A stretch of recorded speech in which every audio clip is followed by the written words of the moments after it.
I'm Reverend Maria Renate. I'm the chair of the LGBT steering group for Liverpool. I'm also the chaplain of the Bethlehem community in Liverpool. It can take many forms, you know, even from down to a passing comment, to an all-out verbal attack, to a physical attack. But the worst part about transgender hate crime is the fact that it's personalised. It's against the individual, as opposed to robbery, where it's your home and such, all equally, you know, impacting.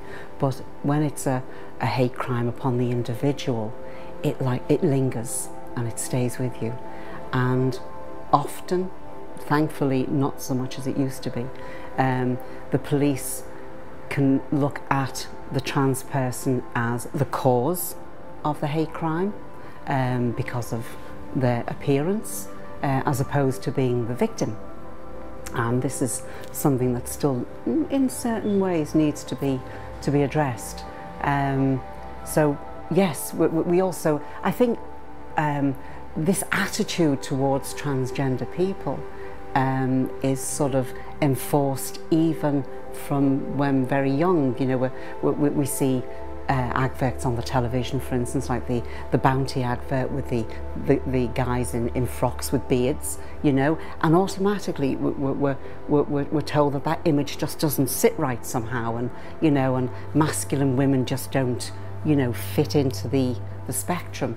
And it builds on itself, you know, and we have that's where we get youths picking out people who they think may be transgender, just because they think it's the case, and may not be the case at all.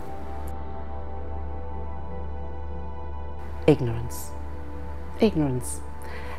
The term transsexual is not used very much these days because it gave the connotation of sexual orientation, as opposed to a journey that somebody is on gender-wise. So we use the word transgender more so to give an umbrella view of somebody whose gender is in transit. So I think it's down to ignorance and the inability to understand that gender is not necessarily static. It is fluid, and it can be fluid. And we're seeing a lot more young people presenting as trans today. And of course we have to cater for this, the aspect of transphobia in schools. And that's a big issue, because that's our formative years, you know, and if we're stigmatised within a school environment, that tends to stay with us, and it sort of becomes ingrained. Hate crime in any form is wrong. It's wrong. You know, what they are doing to another human being, whether it's against the colour of their skin, their religion, their orientation, or their transgender, it's a violation. It's a violation of your human rights. It's wrong. It can never be supported, and should never be supported. It needs to be stamped out in every single form.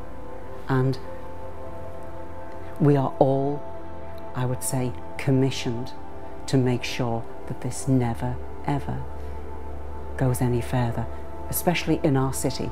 Our city has seen its degrees of racism and homophobia, transphobia, whatever phobia you want to call it, and we need to stop it. That's what I have to say.